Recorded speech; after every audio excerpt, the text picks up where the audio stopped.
So, di ko muna yung aking Antioch. Hallelujah. Matthew chapter 28, verse 1 to 10, mga kapatid. Let me read. Hallelujah, in the English language, mga kapatid. Pero sundan niyo po ko sa inyong mga Biblia. Sinabi dito, in the end of the Sabbath, as it began to dawn toward the first day of the week, came Mary Magdalene and other Mary to see the sepulchre. And behold, there was a great earthquake, for the angel of the Lord descended from heaven and came and rolled back the stone from the door and sat upon it. His countenance was like lightning, and his raiment white as snow. And for fear of him, the keepers did shake and became as dead men.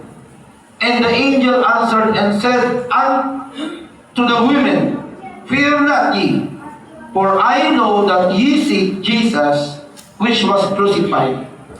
He is not here, for he is risen, as he said, Come, see the place where the Lord lay. And go quickly and tell his disciples that he is risen from the dead. And behold, he goeth before you into Galilee. There shall ye see him. Lo, I have told you. And they departed quickly from the sepulchre with fear and great joy, and did run to bring his disciples forth. As they went to tell his disciples, behold, Jesus met them, saying, All hail! And they came and held him by the feet and worshipped him. Then said Jesus unto them, Be not afraid. Go tell my brethren that they go into Galilee, and there shall they see me. Jump po tayo sa verse 17. And when they saw him, they worshipped him, but some doubted. Panginoong Hesus, Ama naming banal, salamat muli sa pagbabasa ng iyong banal na salita. Pakibasbasan, Panginoong Hesus, ang iyong paksa, ang iyong salitang banal na aming pong mapapakinggan sa oras na ito. Patuloy na tulungan mo kami, Panginoon, na ito'y aming maunawaan, na ito po ay maging isang buhay na salita sa aming mga buhay o God, na ito ay makita sa aming pag-iisip, pananalita, at sa aming pagkilos. Salamat na marami, Panginoon, sa muli mong pagkabuhay. Sapagkat sa iyong pagkabuhay muli, Panginoon, nagkaroon ng kabuluhan at katagumpayan ang aming mga pangangaral, pagtuturo, maging ang aming pananampalataya. Sapagkat tunay ng aming Diyos na pinaglilingkuran, na nahayag sa laman, nagpakumbaba, at napako sa krus ng Kalbaryo, hallelujah, ay tinubos kami sa aming mga nagawang mga kasalanan. Pinalaya kami sa alipin ng pagkakasala at muling nabuhay upang mapagtagumpayan ang kasalanan, maging ang kamatayan. Kaya patuloy ka namin pinupuri, Panginoon. Patuloy mong itago at lukuban ang iyong lingkod. Gamitin mo muli, Panginoon, ang aking buhay sa pagdala ng iyong mensahe sa mga oras na ito. Purihin ka po sa walang hanggan. Ang lahat ng ito ay aming tinataas. Patuloy namin hinihiling na may pananampalataya na aming kinakabit sa iyong dakila at makapangyarihang pangalan. Sa pangalan mo po, Panginoong Jesucristo. Everybody say, Amen. Amen. Palakpakan po natin ang ating Panginoon, mga kapatid. Yung palakpak na masaya. Hallelujah! We must celebrate, mga kapatid, kapagkat ang ating Panginoong Jesucristo, mga kapatid, ay nabuhay mula sa mga patay, na kailanman hindi na siya muling mamamatay. Kaya ang ating pagpupuri ay kinakailangang buhay. Amen. Tayo po ay makaupo, mga kapatid. Victory of Christ, resurrection. That's the title of God's message today that I'm going to preach, mga kapatid. The victory of Christ resurrection, ang katagumpayan ng pagkabuhay muli ng ating Panginoong Jesucristo, mga kapatid. Amen. In Matthew chapter 28, verse 1 to 10, 17, mga kapatid, na ating nabasa at muli nating natunghayan, mga kapatid, ang pagsasalaysay. Amen? Kung paano po naganap ang pagkabuhay muli ng ating Panginoon. Nakakala ng karamihan mula sa kanyang mga disipulo, amen, sa mga hallelujah, sundalong Romano, at kahit sa mga taong hallelujah, nag-akusa, nagpakulo at nagpapako sa ating Panginoong Kristo, siya po ay namatay na. Kala ng demonyo, ni Satanas, siya po ay naging tagumpay na. Pero hindi nila naunawaan na bago dumating po, mga kapatid, ang pangyayaring ito, ay merong binitawan na mahalagang salita ang ating Panginoong Hesus. Na yung salitang kanyang binitawan, mga kapatid, ay hindi naunawaan ng karamihan. Yung salitang kanyang sinabi na yung templong ito ay aking wawasakin, pagkatapos ng 3 araw, ito ay aking muling itatayo. Na yung salitang yun, mga kapatid, ay naging masama sa pandinig, no, ng mga Pariseo. Nagsabi ng mga tao ito, mga kapatid, kay tagal namin itinayo ang templong ito. Ilang taon ang ginugol para maitayo ang templong ito. Tapos sasabihin mo lamang na wawasakin mo, tapos itatayo mo ng pagkatapos ng 3 araw. Doon nagsimula na ang Panginoong Hesus, mga kapatid, hallelujah, ay binalakan ng masama ng kanyang mga kaaway. Amen? Doon nagsimula, mga kapatid, na nagplano ang kanyang mga kalaban na siya po, mga kapatid, ay mamatay. Ngunit hindi nila naunawaan na yung sinasabing templo na yun, na wawasakin ng Panginoong Hesus, at siya, ito'y kanyang itatayo muli, ay, hallelujah, kumakatawan sa kanyang katawan. Na yung kanyang katawan, mga kapatid, ay masasaktan, ang kanyang katawan ay mahihirapan, ang kanyang katawan, hallelujah, ay mamamatay. Pero pagkatapos ng 3 araw, siya po'y muling mabubuhay. Amen? Talastasin muna po natin, mga kapatid, ano po ba yung mga iba't ibang mga pangyayari? What are the events before the resurrection of Jesus Christ? Bago po ang ating Panginoon, mga kapatid, ay nabuhay muli, may mga pangyayari dito, mga kapatid, na naganap. Una, mga kapatid, simulan natin doon sa tinatawag nilang huling hapunan, the Last Supper, mga kapatid. Na kung saan dito po, mga kapatid, ay nagkaroon ng pagputol-putol ng mga tinapay, ibinahagi ng Panginoon Kristo sa kanyang mga alagad, mga kapatid. Sila po ay kumain ng tinapay, uminom ng saro, mga kapatid. Sapagkat dito, itinuro ng Panginoon yung katuruan na kinakailangan alalahanin lagi.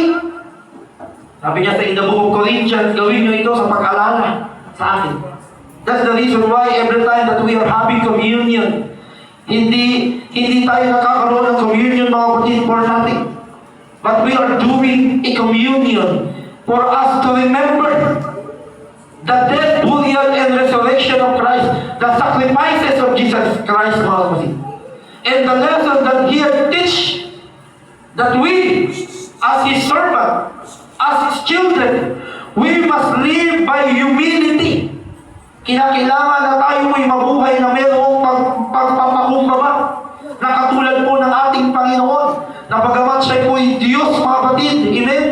Siya po'y nagkatawang tao, siya'y nabuhay katulad natin, mga kapatid, nahirapan, amen, nagpakahirap, mga kapatid, at siya po'y naging tapat, nagpakumbaba hanggang sa krus ng Kalbaryo. That's the reason why, mga kapatid, He is teaching us the humility, love, pag-ibig. Amen? Imagine niyo, sinaktan na siya, sinampal na siya. Amen? Ginawa na siya ng masama. Pero ano po yung narinig natin sa kanya? Ama, patawarin mo sila sapagkat hindi nila alam ang kanilang ginagawa. Kung ikaw kaya yun, Brother JP, amen, dinuraan ka na, tinadyakan ka pa, sinuntok ka pa, nilatigo ka pa, hindi ka gaganti. Abay, napapanood ko nga sa TV. Di ba? Usong-usong ngayon, pag may mga ganitong panahon, mayroong gumaganap na Kristo na nagbubot din ng krus. Yung tinatawag nila sinakulo. Tapos napanood ko yung gumaganap na Kristo habang kanyang binubuhat ang krus. Ginagaya din ng may mga tao na sinasaktan din siya, nilalati ko din siya, tinatadyahan din siya. Pero dahil hindi naman siya si Kristo, hindi niya natagalan. Pinaba niya yung krus, sinuntok niya yung nanuntok sa kanya, gumanti siya. Sabi niya, hindi na tama ito nasasaktan ako Kasi walang sino man na pwede makagawa sa sakripisyo ng ating Panginoon kung walang pag-ibig. Kaya nga sabi ko, kaya niyo bang gawin yan? Hindi. Kaya nga sabi ng Panginoon, it is finishing. Amen. Siya lamang ang makakagawa nun. Hindi natin kayang gawin yung ginawa ng ating Panginoon. Love and a new covenant, mga kapatid. Magkaroon ng tinatawag na pangako, no? Panata sa Panginoon na Lord, habang ako'y may lakas, habang ako'y may buhay, ako'y maglilingkod sa iyo. Amen? Next is, after the Last Supper, pagkatapos na nagkaroon ng hapunan ang Panginoon, kasama kanyang mga alagad, sinama niya ang kanyang mga alagad, siya po'y nanalangin in the Garden of Gethsemane. Doon siya nanalangin, mga kapatid. Na pagkatapos niya manalangin, nakita niya ang kanyang mga alagad tulog. Diba? Natulog-tulog.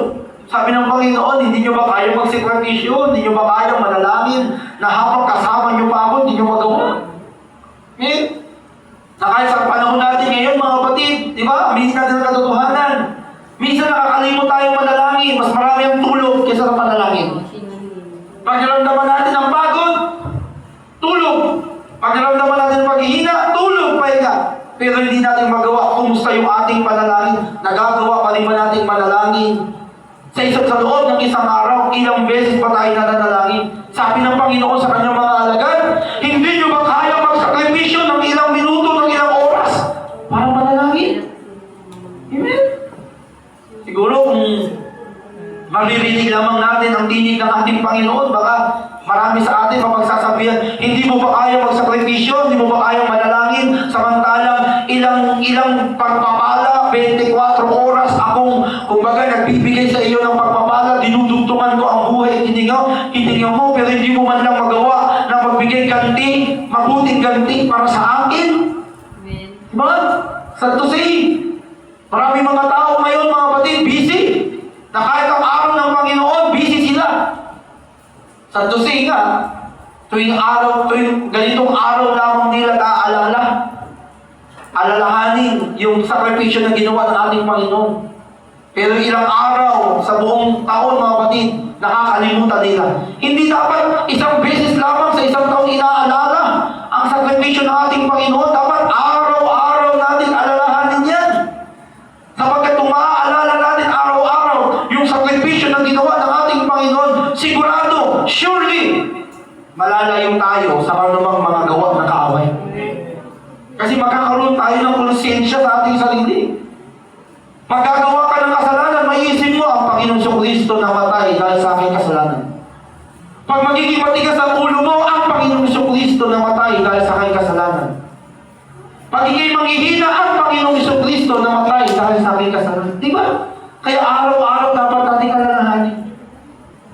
After the prayer in Gethsemane, mga kapatid, dyan na, dumating na ang pagkatraidor ni Judas. The betrayal and arrest, mga kapatid. Jesus was betrayed by Judas Iscariot. Di ba? Sa isa sa pinakamalapit ng alagad sa kanya, pero trinaidor ang ating Panginoon. Pinagpalit ang ating Panginoon sa ilang pirasong pila. 30, mga kapatid. Di ba? Maraming pagkakataon na nakita niya ang kabutihan ng Panginoong Hesus. Maraming pagkakataon na nasaksihan niya ang mga milagro ng Panginoon. Isa siya sa mga unang tinuruan ng Panginoong Hesus, mga kapatid. Pero nagawa niya pa rin traidorin ang Panginoon. Alam mo, sa buhay natin, minsan maraming Judas eh. Hello? Amen. Ginawa mo na ng mabuti. Amen. Di ba? Winel ka mo sa tahanan mo. Amen? Pero hinudas ka pa rin. Di ba? Kaya huwag yung papangalanan ng anak niyo ng Jude. Kasi pag nilalo dyan, Judas yan. Baka sabihin niyo, so yun, ang ganda ng pangalan, Jude. Tagalogin mo, Judas.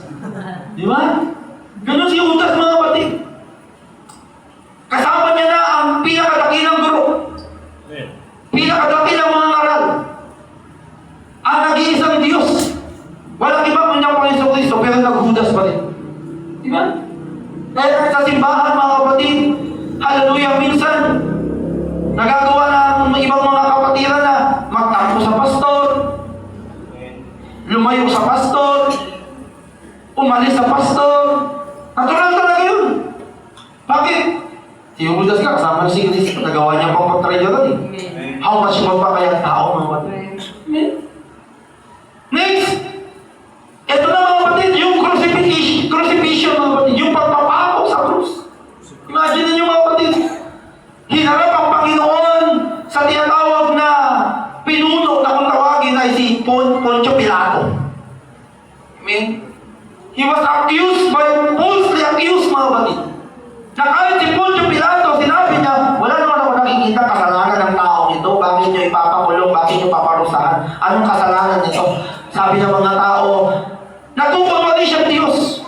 Inaangkin niya siya Diyos. Samantalang siya anak lamang ng karpintero. Amen? Amen. Di ba? Marami pang mga tinatawag na mga accusation ang ibinintang sa ating Panginoon sa Kristo, mga kapatid. At ito ang masakit. Alam mo yung mga taong sumalubong sa Panginoon na nagwagayway ng mga palaspas. Amen. Di ba? Nang nakaraan din ko, marami bumili ng palaspas.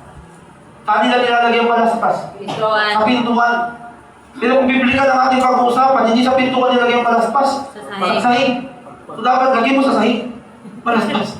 Alam niyo po mga kapatid, yung mga nagbugayway ng palaspas nung ang ating Panginoong Isus ay pumasok sa Jerusalem, sila din yung mga taong nagsisigaw, ipako siya sa krus. Amen. Totoo po yun, mga kapatid. Nung tinanong sino ang inyong palalayain, Barabas o si Jesus? Abay, walang mas malakas ang tinig na nagsasabi, palayain si Barabas, ipako si Jesus sa krus. Ang sakit nun. Amen. Nakita nila yung maraming milagro na ginawa ng Panginoong Jesus. Nakita nila ang maraming mga hallelujah, mga himala. Amen? Mga mabubuting bagay na ginawa ng ating Panginoon Kristo. Pero doon sa pangyayari na yun, nagawa pa rin nilang ipagkalulo ang ating Panginoong Jesus. Amen. Minsan may mga tao na ang daming ginawa ng Panginoon sa kanyang buhay. Minsan, naranasan ng tao na gumaling sa kanyang sakit at karamdaman. Amen? Magkaroon siya ng pagkain sa kanilang kapagkainan. Dugtungan ng Diyos ang kanyang buhay at hininga araw-araw.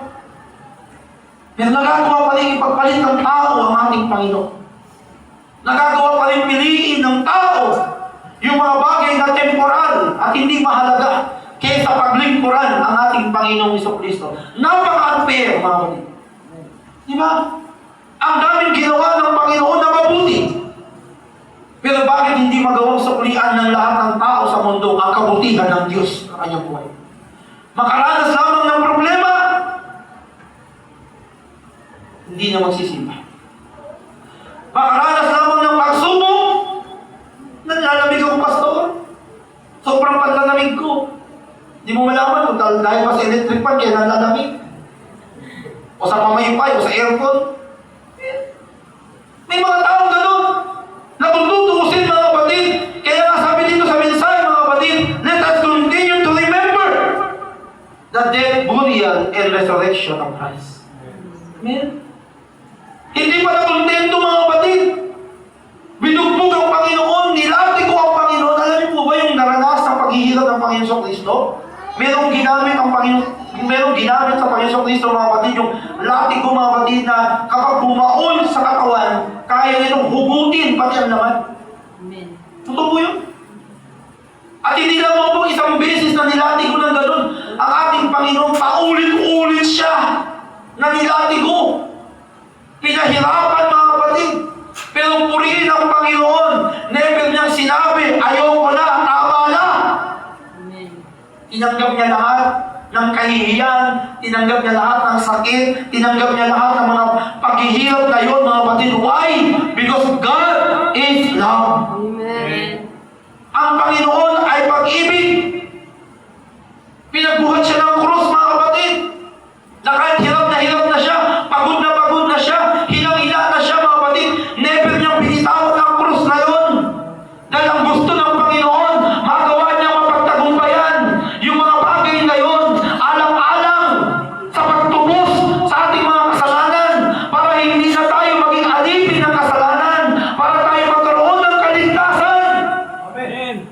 maraming mga tao ngayon hindi kayang buhatin ang krus na sinasabi ng Panginoon. Nang sabi ng Panginoon, follow me. Carry your cross. Amen? Buti na nga lang, merong maitim na tao doon na tumulong sa Panginoon eh. Sino yun? Si Simon? Simon ba? Simon the Eager. Alam niyo po ba yung taong tumulong sa Panginoon na buhatin ang krus dahil nakita niya na hirap na ang Panginoon? Abay, taong maitim yun, kaya huwag niyo nilalain kami maitim. Yun, no? Masyado na kami minamaliit. Pero ang katotohanan kami, yung kauri namin, yung kakulay namin, ang bumuhat ng krus para matulungan ang ating Panginoong Isus, mga kapatid. Amen.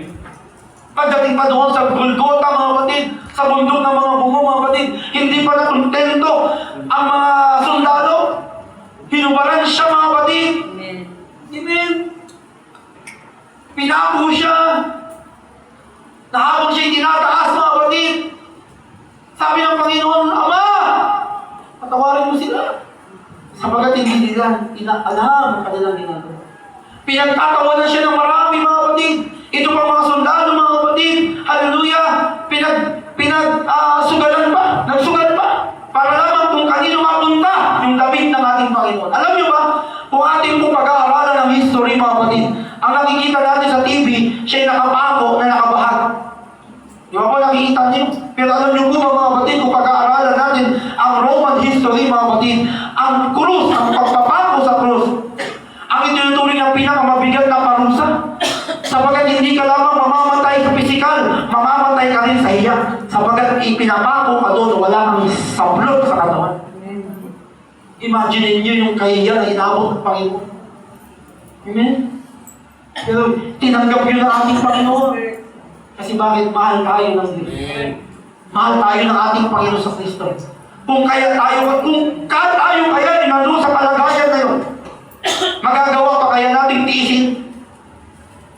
Hanggang doon sa krus ng Kalbaryo, magagawa pa rin ba natin sabihin sa ating sarili, kaya ko to, hindi ako susuko, hindi ako titigil?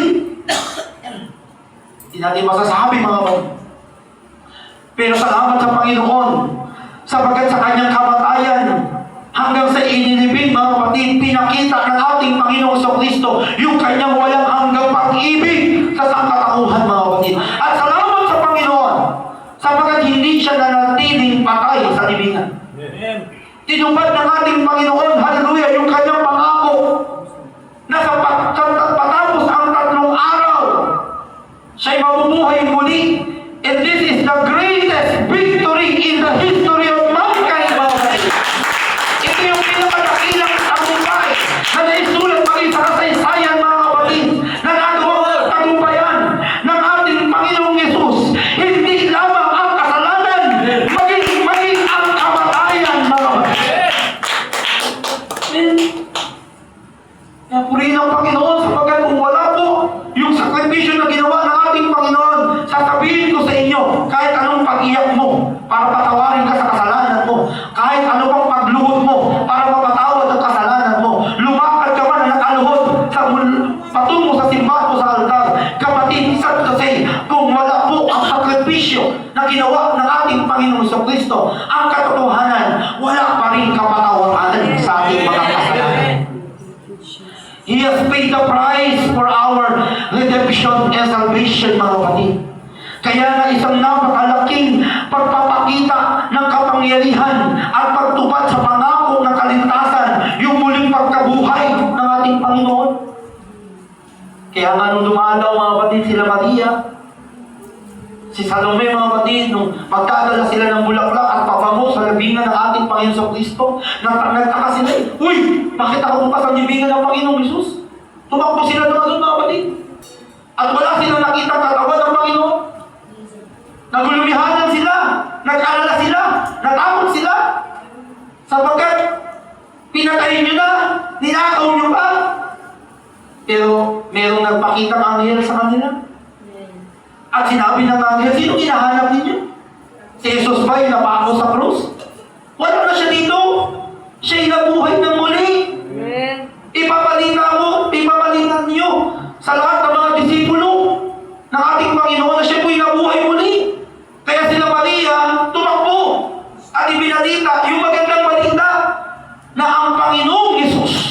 ay nabuhay muli. Amen. Kaya kung sino mang magsasabi na ang mga babae hindi pwede mangaral, mali po yun. Amen. Kung sasabihin ng iba, ang mga babae hindi pwede mangaral yan. Ang mga babae hindi pwede maging pastor yan. Dahil ang sabi daw sa Korinto, ang mga babae kinakailangan manahimik at huwag magturo. Napaka-unfair naman nun. Pati ba naman sa Biblia, inaapi ang mga babae. Pero alam niyo po ba mga kapatid, ang unang ebanghelista, unang nangaral ng pagkabuhay muli ay babae. Amen. Amen? Kaya tinatayuan ko yung doktrina na ang mga babae pwedeng gamitin ng Panginoong Hesus. Amen. Amen? Kung sinuway ng ni Pablo ang mga babae sa Corinto na manahimik dahil ang mga babae may ingay.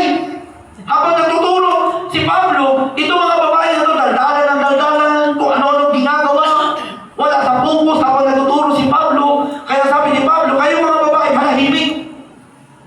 Yun ang konteksto doon mga kapatid.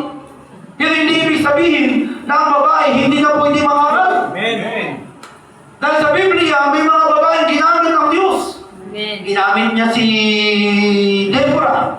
Ginamit niya si Esther.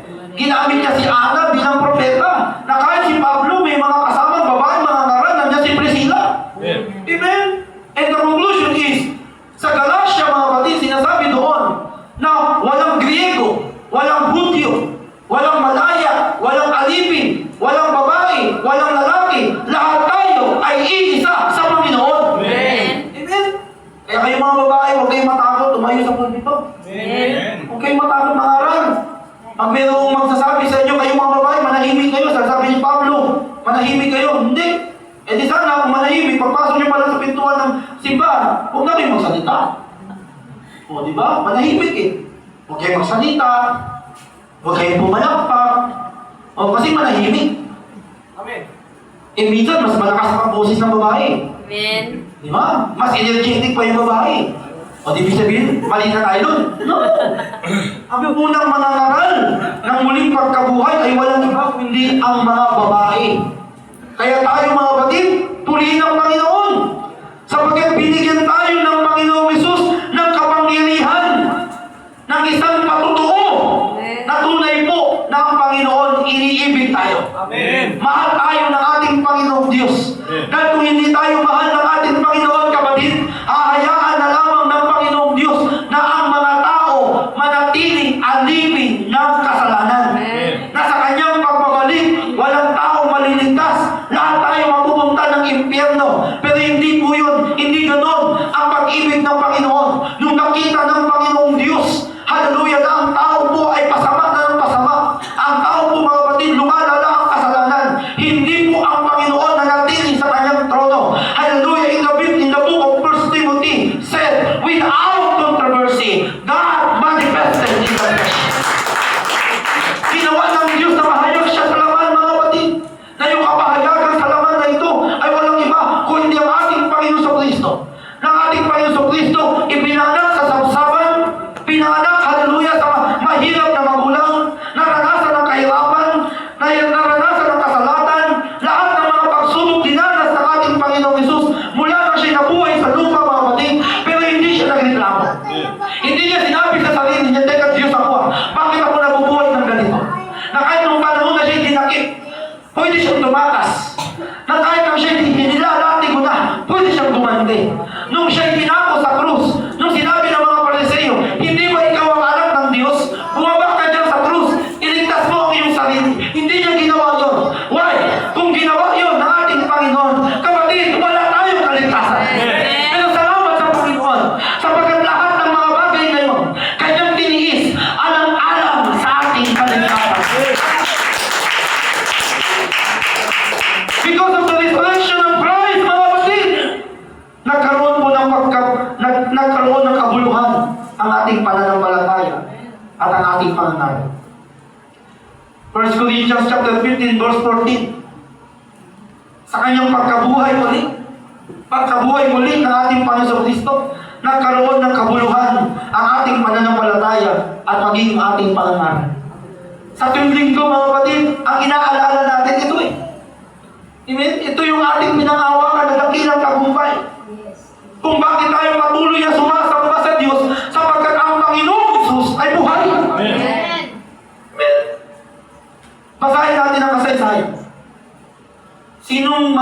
sino mga founder ng mga, kumbaga, kung tawagin natin ay religious group sa buong daigdig. Nang namatay sila, may nabuhay ba?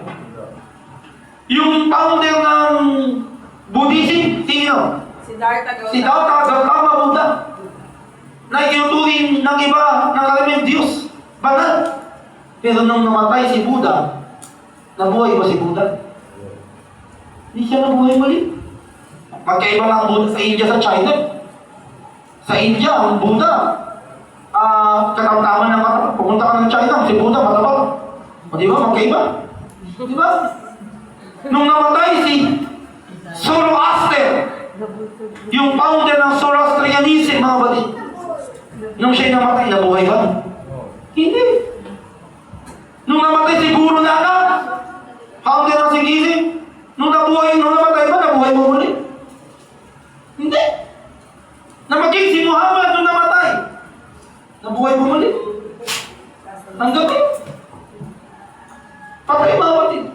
Pero purihin ng Panginoon, nung namatay ang ating Panginoon sa Kristo, hindi siya nanatiling patay sa libingan, hindi siya nanatiling doon, mga kapatid. Pagkatapos ng katatlong araw, mga kapatid, ang Panginoon nabuhay muli. Nagpakita sa kanyang mga alagad. Nung nagpakita na ang Panginoon sa kanyang mga alagad, ang sabi ng kanyang mga alagad, multo. Kaya sino naniniwala sa multo? Alam mo, noong unang panahon pa lang, may paniniwala na sa multo. Kasi nung nakita ng mga alagad ang Panginoong Yesus na biglang sumulpot sa kanilang kalagitnaan, ang sabi nila, may multo. Marami, sabi na binasa natin mga kapatid sa verse 17, no?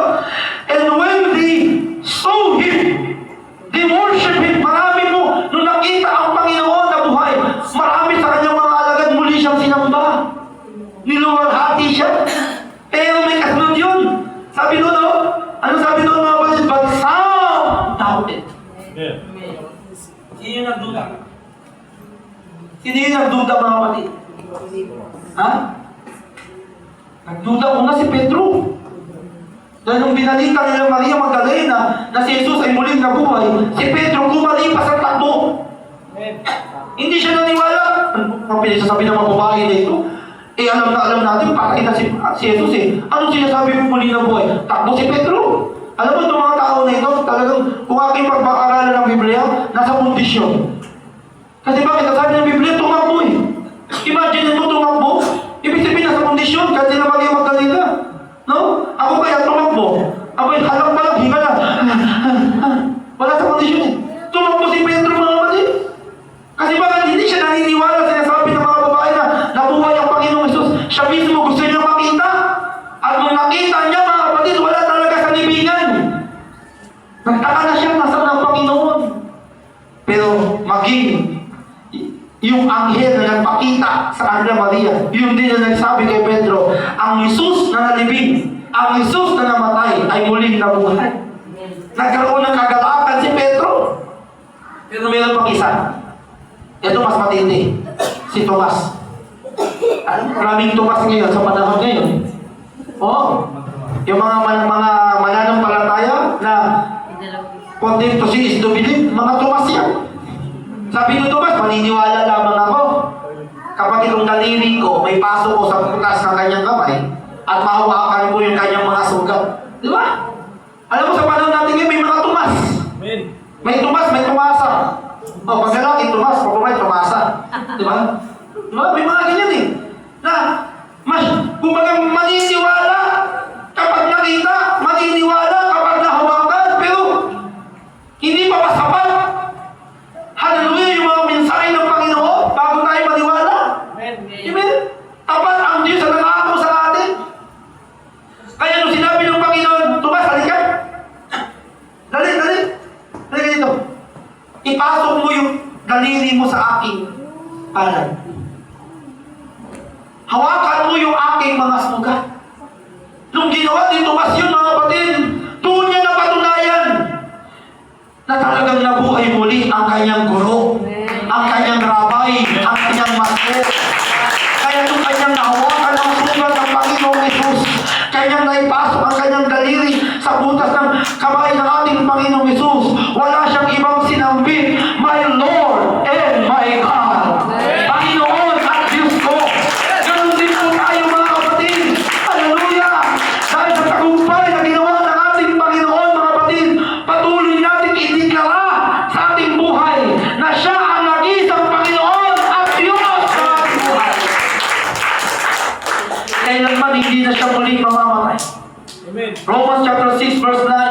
si Jesus ay nabuhay muli at hindi na muling mamamatay. Amen. Man, we are celebrating every Sunday the resurrection of Christ, mga kapatid. Amen. Kaya nga, may nagtatanong, hanggang ngayon may malaking debate. Ano ba talaga daw ang araw ng pagsamba, Sabado ba daw o Linggo? Kung kayo tanongin mo, paano mo didepensahan na ang araw ng Linggo ang tunay na pagsamba, hindi daw ang Sabado? Kasi ang sabi nila, in the seventh day, God rested. Di ba? In the seventh day, God rested. Ang Diyos daw ay nagpahinga sa ikapitong araw. Kaya ang kanilang panambahan ay, sabi niya, kasi ang Sabado daw ang ikapitong araw. What is the explanation, mga kapatid? They are believing that in the seventh day, God rested. Pero bakit sila sumasamba? Amen. Ano kaibahan ng pagpapahinga sa pagsamba? Amen. Blessing! Di ba? Ibig sabihin, kapag ikay magpahinga, Walang o kung gagawin. aalis sa bahay mo, upo ka doon, pakapi-kapi ka, mag-relax ka, Wala talagang gagawin. walang gagawin. Rest eh. Yun ang kanilang paniniwala. Pero alam niyo po ang katotohanan, mga kapatid, kaya tayo nagsisimba sa linggo. Sapagkat hindi natin inaalala yung araw ng pamamahinga. Amen. Yung inaalala natin yung pagkabuhay muli ng ating Panginoon.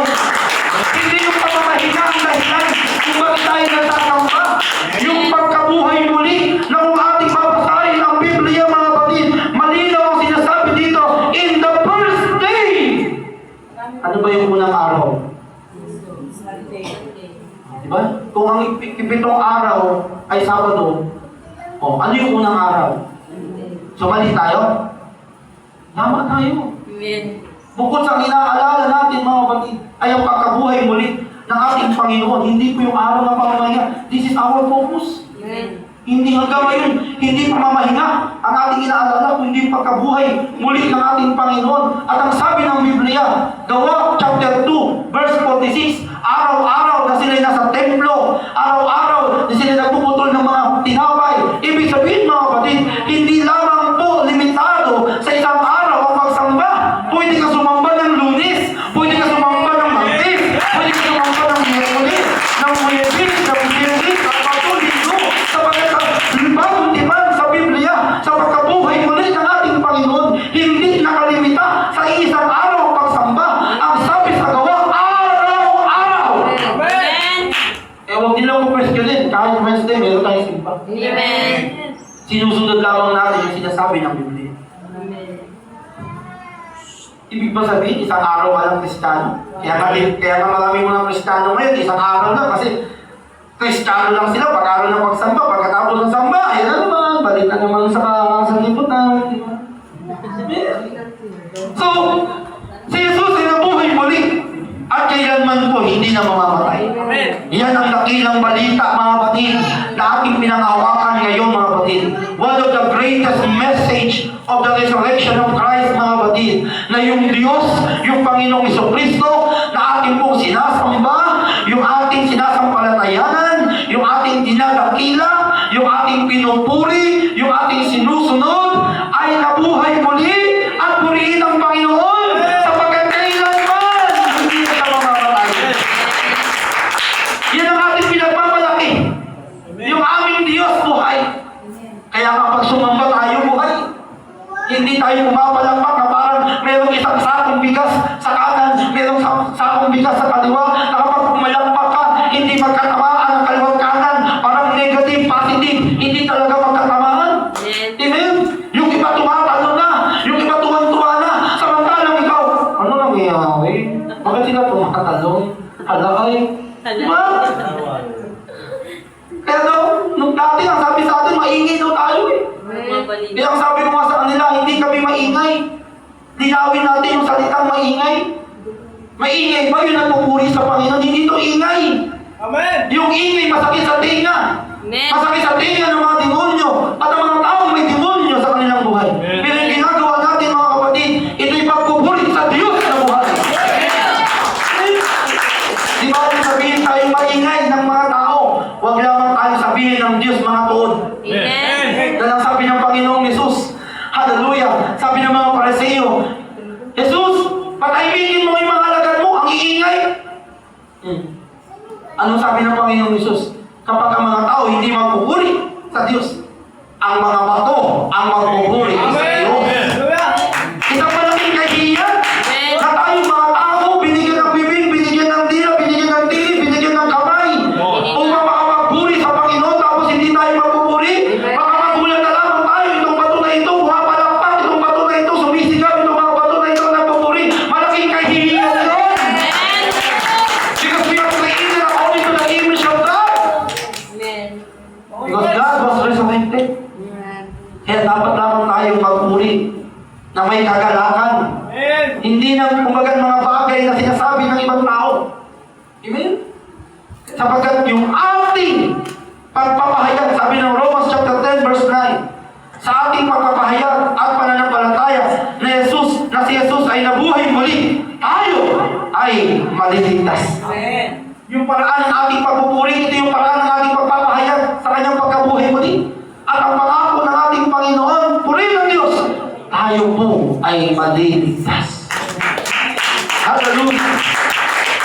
Last verse mga kapatid, 1 Peter chapter 1 verse 3, sa pamamagitan ng pagkabuhay muli ni Jesus, ay magkakaroon tayo ng buhay na mayroong pag-asa. Sa pamamagitan ng kapanganakan muli. Ito yung ating dakilang pag-asa. Na yung ating Diyos, na kung saan tayo nananalangin, buhay, na nakikinig sa ating mga pagtawag. Yung ating Diyos na ating sinasampalatayan ng buhay, na nakikita ang ating mga kalagayan. Yung Diyos na ating sinusunod buhay, na ibibigay ang lahat ng ating mga pangangailangan. Kaya walang dahilan para tayo maging tuon. Walang dahilan para tayo huminto, mangamba, tumigil. Sapagkat ang Diyos, kung paano ang Panginoong Yesus, mga kapatid, itinuloy ang kanyang misyon. Dalhin ang krus na sumisimbolo ng ating kasalanan. Tiisin ang mga hagupit, hampas, bugbog, pandudurak, panlalaki. Hindi siya tumigil, hindi siya huminto, hindi niya ibinaba ang krus. Na bagamat ang mga anghel ng mga panahon na yun, mga kapatid, nagkatipon-tipon eh. Alam niyo po ba, mga kapatid? Yung mga anghel sa langit, halos umiiyak na. Sabagat, hindi nila kayang makita yung kanilang Diyos pinapahirapan. Hindi nila kayang makita yung Diyos nila, hallelujah, hinahagupit. Nalulungkot, umiiyak na ang mga anghel. At ang mga anghel naghihintay lamang ng isang hudyat sa Panginoong Yesus para sila bumaba at wasakin ang mga nakakalimusta at nananakit sa ating Panginoon. Pero never nilang narinig yung hudyat ng ating Panginoon. Bakit? Dahil kung narinig nila yung hudyat, kapatid, makawala tayong kaligtasan. Kaya purihin ang ating Panginoon. Bagamat nalungkot sila, mga kapatid, sa panahon na nalagutan, hallelujah, ang hininga ang ating Panginoon, nalungkot ang araw. Sapagat nung nakita niya yung kanyang manlilikha na namatay, hallelujah, nalungkot siya, dumilim ang kalalitan ng mga panahon na yun. Nalungkot ang mga kalukaan, sa kanilang pagkalungkot, mga kapatid, bumuka ang mga lupa. Sapagat hindi matanggap maging ang kalikasan na ang naglikha sa kanila, nakaranas ng ganon. Pero kailangan mangyari mga bagay na yun. Sapagat sa dakilang pag-ibig ng Diyos sa sangkatauhan. Kaya tayo mga tao, mga kapatid, nakakapat lamang natin simulian ang kabutihan sa permisyon ng ating Panginoon. Sapagkat kung ating babalik-balikan, walang sino mang tao sa mundo ang kaya makagawa sa ginawa ng ating Panginoon. Tanging siya lamang, mga kapatid. Kung meron mang dakilang pag-ibig, hallelujah, na nakasulat sa kasaysayan ng mundo, hindi po yung pag-ibig ni Romeo at ni Juliet.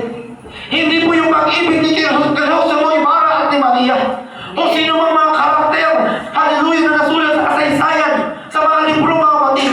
Ang pinakadakilang pag-ibig na nakita sa kasaysayan ng daigdig ay walang iba kung hindi yung cross ng Calvary. The cross of Calvary.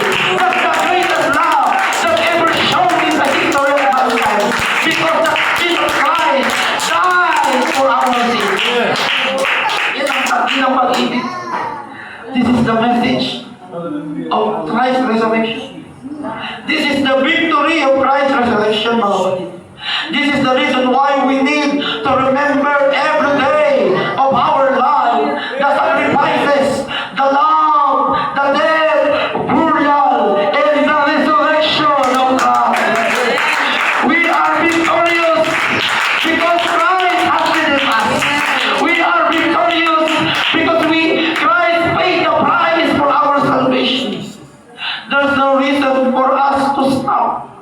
serve with Christ. Sapagkat si Kristo hindi huminto para sa ating kaligtasan. Amen. Praise Magsipagtayo po tayo mga kapatid. Hallelujah!